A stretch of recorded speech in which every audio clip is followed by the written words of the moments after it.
Hello friends, आप लोग कैसे हैं। आशा करते होंगे आप लोग अच्छे होंगे। Welcome to my YouTube channel UP TET 2026।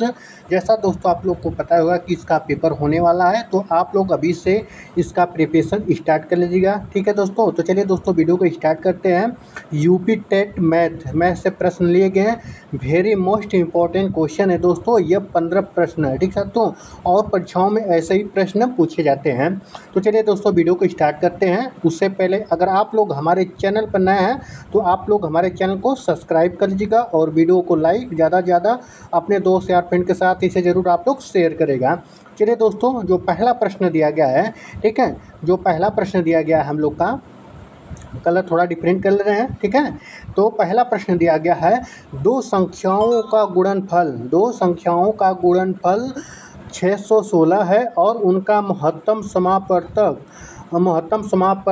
14 है, तो लघुत्तम समापवर्तक एलसीएम क्या है, क्या होगा। ठीक है, तो क्या होगा, देखिए दोस्तों एक सूत्र होता है।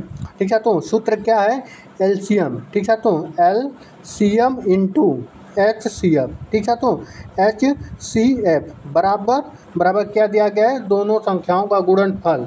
ठीक है, तो कितना दिया गया है, 616 दिया गया है। ठीक है, 616 दिया गया है। क्या करेंगे, जैसे एलसीएम का मान पूछ रहा है तो एच सी एफ का 14 है। ठीक है, बराबर 616। ठीक है, 616 हो जाएगा। ठीक है, तो भाग देंगे 616 में, भाग देंगे 616 में, भाग देंगे 14 का भाग देंगे। ठीक है, तो कितना आएगा, 44 आएगा। तो एलसीएम बराबर कितना आएगा, तो 44 आएगा। ऑप्शन नंबर 20 सही है। चलिए अगले प्रश्न में चलते हैं। ठीक है, अगला प्रश्न दिया गया है, क्वेश्चन नंबर 2 दिया गया है। यहाँ तक क्लियर होगा, आई होप इतना तक क्लियर होगा। ठीक है, तो दिया गया है, जो प्रश्न दिया गया है, किसी आयत की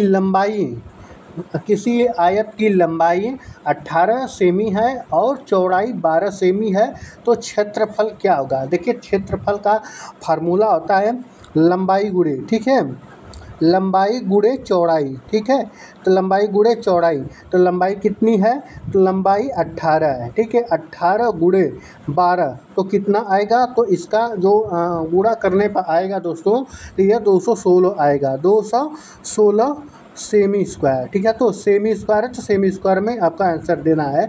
तो ऑप्शन नंबर 20 सही है। ठीक है, ऑप्शन नंबर 20 सही है।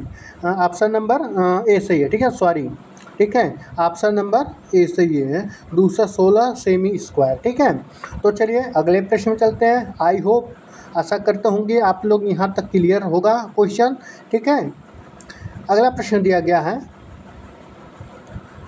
क्वेश्चन नंबर 3 है, 1 से, ठीक है, 1 से 50 तक संख्या में कुल कितनी अभाज्य संख्याएं हैं, तो कितनी है, यानी प्राइम नंबर कितना है। तो आप लोग आंसर करिएगा। देखिए 1 से 50 तक संख्याएं कितनी हैं, तो देखिए दोस्तों यह 15 है। ठीक है, यह 15 संख्याएं हैं। कौन कौन सी है, तो चलिए बता दे रहे हैं आपको। देखिए 2 है, 3 है, ठीक है, 3 है, 5 है, 7 है, फिर 11 है, उसके बाद 13 है। ठीक है, 13 है, उसके बाद 17 है, 19 है, 19 के बाद 23 है, फिर उसके बाद 29 है, 29 के बाद 31 है, फिर 37 है। ठीक है, 37 के बाद क्या दोस्तों है, तो 37 के बाद 41 है, 41 है, फिर उसके बाद 43 है। ठीक है, 43 है, फिर उसके बाद 47 है, 47 के बाद क्या आता है, तो दोस्तों 47 के बाद हो गया, उसके 47 के बाद 48 सम संख्या नहीं, सम संख्या है। ठीक है, 49 भी किसी से किसी कट रहा है, तो कितने होंगे, तो 1 हो गया, 2 हो गया, 3 हो गया, 4 हो गया, 5 हो गया, 6 7 8 9 10 11 12 13 14 15, यानी कुल मिला जुलाकर 15 हो गया। ठीक है, तो चलिए अगले प्रश्न में चलते हैं। अगला प्रश्न दिया गया है, ठीक है, अगला प्रश्न है 14, क्वेश्चन नंबर 4 है। ठीक है, क्वेश्चन नंबर 4 में क्या दिया गया है, किसी त्रिभुज, ठीक है, किसी त्रिभुज, तो किसी त्रिभुज का किसी त्रिभुज के कोण 70 हैं, ठीक है, 70 और 60 है, ठीक है, तो 70 60 है, तो तीसरा कोण क्या होगा। जैसा दोस्तों आप लोग को पता ही होगा कि जो तीसरा कोण होगा, कोण बराबर होता है, तीनों कोण बराबर होता है 180 अंश होता है, ठीक है, तो 180 अंश बराबर होता है, ठीक है, तो 180 अंश बराबर 70, अब प्लस उसके बाद क्या करेंगे 60, ठीक है, 60, ठीक है, अब प्लस यक्स मान लेते हैं, ठीक है, तो कितना हो गया, तो 180 माइनस 60, ठीक है, तो 70 और 60 कितना हो गया, 130 हो गया, 130 प्लस यक्स हो गया, ठीक है, तो अगर 130 180 में 30 130 घटाएंगे 130 तो बचेगा 50, तो कितना आंसर आया दोस्तों, ऑप्शन नंबर बी है, ठीक है, तो ऑप्शन नंबर बी सही है, तो क्वेश्चन नंबर बी सही है, यानी 50 बचा है, तीसरा कोण क्या है 50 है, ठीक है। तो चलिए अगले प्रश्न में चलते हैं। अगला प्रश्न दिया गया है क्वेश्चन नंबर 5, ठीक है साथियों, क्वेश्चन नंबर 5 में क्या दिया गया है, किसी वस्तु का क्रय मूल्य 500 और उस पर 20% का लाभ होता है तो विक्रय मूल्य क्या होगा, ठीक है, तो क्रय मूल्य यानी खरीदा तो कितना, यह जो लाभ हुआ है तो विक्रय मूल्य कितना होगा। देखिए दोस्तों, देखिए इसका एक फार्मूला होता है, क्रय मूल्य बराबर, देखिए दोस्तों फार्मूला क्या है, देखिए 500 रुपये आपको लाभ हो रहा है, यानी 500 क्रय मूल्य है, कितना परसेंट पर, 20% पर, ठीक है, तो बटा के 100 कर देंगे, ठीक है, तो बटा के 100 कट करेंगे, ठीक है, तो कितना बचा है 20 पर से 100, तो कितना होगा, उसका विक्रय मूल्य कितना हो गया दोस्तों 600, ठीक है, तो 600 रुपया, ऑप्शन नंबर 20 सही है, ठीक है, ऑप्शन नंबर 20 सही है, 600 रुपये, ठीक है। तो अगले प्रश्न में चलते हैं। अगला प्रश्न दिया गया है क्वेश्चन नंबर 6 है, क्वेश्चन नंबर 6 दिया गया है। 6 में क्या है, एक व्यक्ति 5 घंटे में 25 किलोमीटर चलता है, उसकी औसत चाल क्या होगी। 5 घंटे में 25 किलोमीटर चलता है तो उसकी औसत चाल क्या होगी। देखिए दोस्तों, चाल बराबर दूरी बटा के समय होता है, ठीक है, चाल बराबर दूरी बटा के समय, ठीक है, दूरी बटा के समय, ठीक है, समय, तो कितना दिया गया है, तो इसका जो दिया गया है दोस्तों, तो 25 बटा के 5 करेंगे, ठीक है, 25 बटा के 5 तो 5 हो गया, तो ये 5 यानी 5 किलोमीटर प्रति घंटा, ऑप्शन नंबर 20 सही है, ठीक है। तो ये तो बहुत हल्का क्वेश्चन था दोस्तों, आप लोग करते होंगे, बट दोस्तों फिर भी हम इसे हल कर दे रहे हैं, ठीक है। तो अगले प्रश्न में चलते हैं। अगला प्रश्न दिया गया है क्वेश्चन नंबर 7 दिए, ठीक है, क्वेश्चन नंबर 7 दिया गया है, यदि 5 पेन की कीमत 75 है तो 8 पेन की कीमत क्या होगी, ठीक है, तो 8 पेन की कीमत क्या होगी। देखिए दोस्तों 5 पेन, ठीक है, तो 5 पेन बराबर 75, ठीक है, 75, अगर एक पेन बराबर निकाल देते हैं हम लोग, तो एक पेन बराबर कितना हो रहा है, तो 75 बटा के 5, ठीक है, तो 75 बटा के 5, ठीक है, 75 बटा के 5, ये हो गया 75, सॉरी, ठीक है, 17 लिख दे रहे हैं, 75 बटा के 5, 15 5 75, तो एक पेन बराबर 15 आ रहा है, ठीक है, तो एक पेन बराबर 15 आ रहा है, तो 8 पेन बराबर कितना होगा, 8 पेन बराबर कितना होगा, तो आप लोग आंसर करिएगा दोस्तों, 8 पेन बराबर 120 होगा, ठीक है, तो 120 रुपये, तो ऑप्शन नंबर डी सही है, यानी 120 रुपये 8 पेन का, ठीक है। तो अगले प्रश्न में चलते हैं। अगला प्रश्न दिया गया है क्वेश्चन नंबर 8 दिया गया है, ठीक है, क्वेश्चन नंबर 8, आई होप आपको यह प्रश्न समझ में आया हो, ठीक है। तो अगला प्रश्न है क्वेश्चन नंबर 1, एक घन, ठीक है, पेन ले रहे हैं, ठीक है, एक घन की भुजा 7 सेमी है, उसका आयतन कितना होगा। देखिए घन बराबर होता है एक क्यूब, ठीक है, तो एक क्यूब बराबर 7 × 7 × 7, ठीक है, तो कितना हो गया, तो यह 200 यानी 343 हो गया, ठीक है, तो 343 हो गया, 343 सेमी क्यूब, ठीक है, तो सेमी क्यूब होगा, ठीक है। तो ऑप्शन नंबर कौन सा सही है, ऑप्शन नंबर ए सही है, ठीक है, ऑप्शन नंबर ए सही है।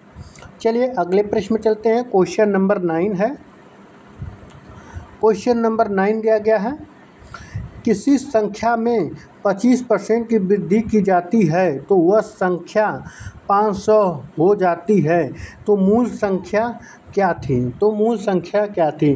देखिए आप लोग आंसर करिएगा दोस्तों। देखिए दोस्तों, इसका क्या आंसर है? देखिए मूल संख्या बराबर क्या होता है, ठीक है, 25% दिया गया है, ठीक है। तो क्या दिया गया, अगर देखिए मूल संख्या इंटू, देखिए मूल संख्या इंटू 1.25, अगर हम 125 से 100 से भाग देते हैं तो इतना आएगा 25, ठीक है, 25 आएगा बराबर 500, ठीक है।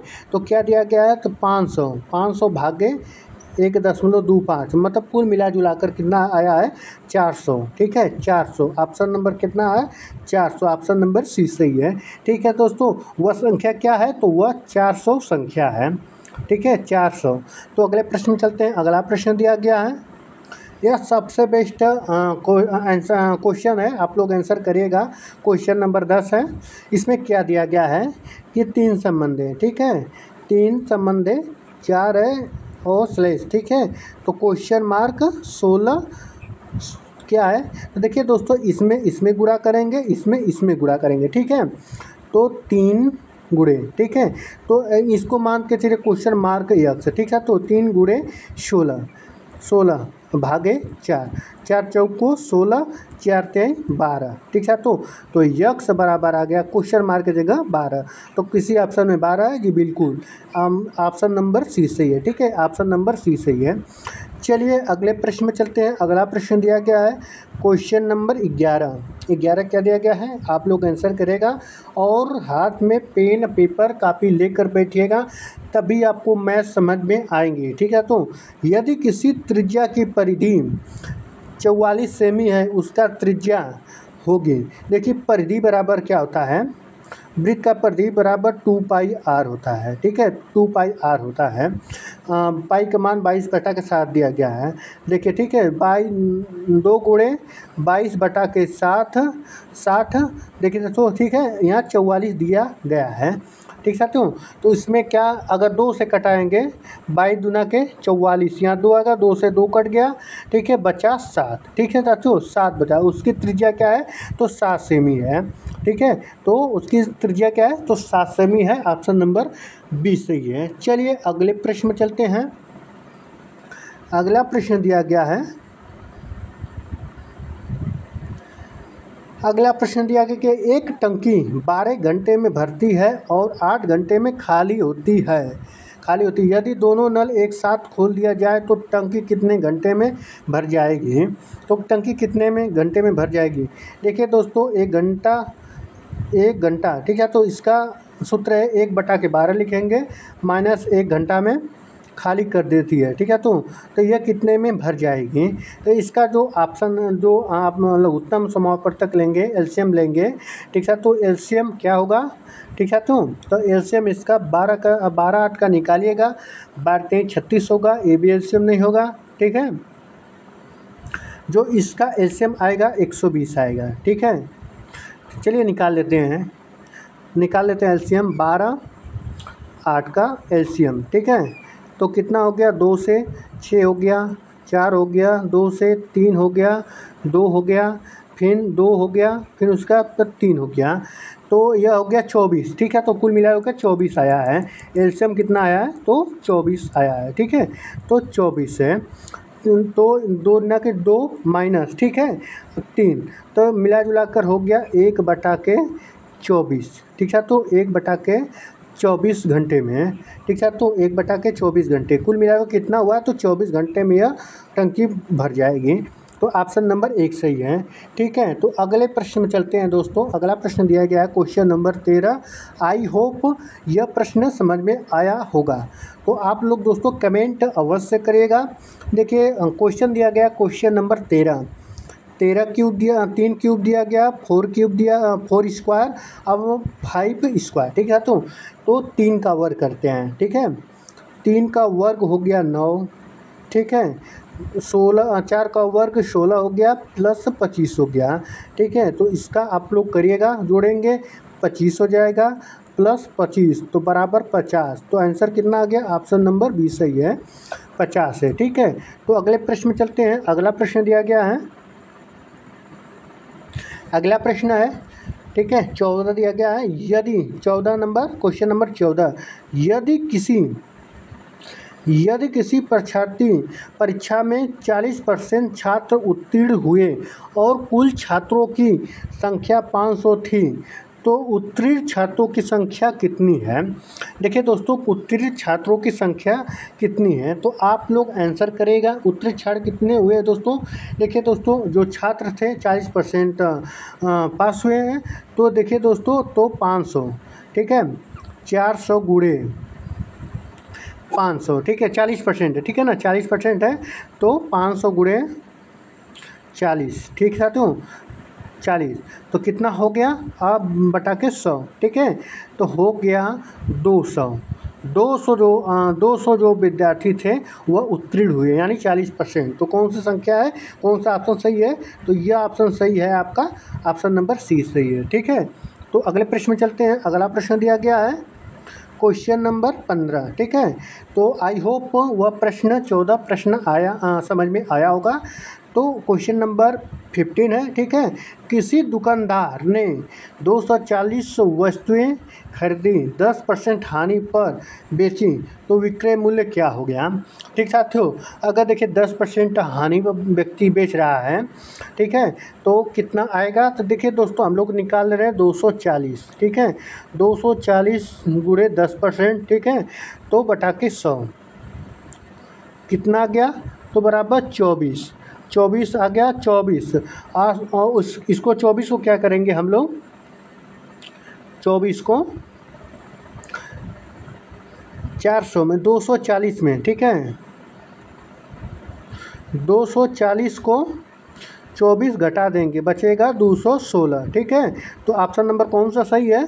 तो ऑप्शन नंबर ए सही है। करने का देखिए बेसिक ट्रिक है, यही है, इससे ज़्यादा आसान नहीं हो सकता है दोस्तों। अगर आप जानते हैं कि 240 का 10% 24 हो गया, घटा दिएगा 216 आ जाएगा, डायरेक्ट आ जाएगा, ठीक है। तो चलिए दोस्तों, यह आपके लास्ट क्वेश्चन, जब 15 क्वेश्चन थे जो समाप्त हो चुके हैं दोस्तों, जो वेरी मोस्ट इंपॉर्टेंट क्वेश्चन थे दोस्तों, ठीक है।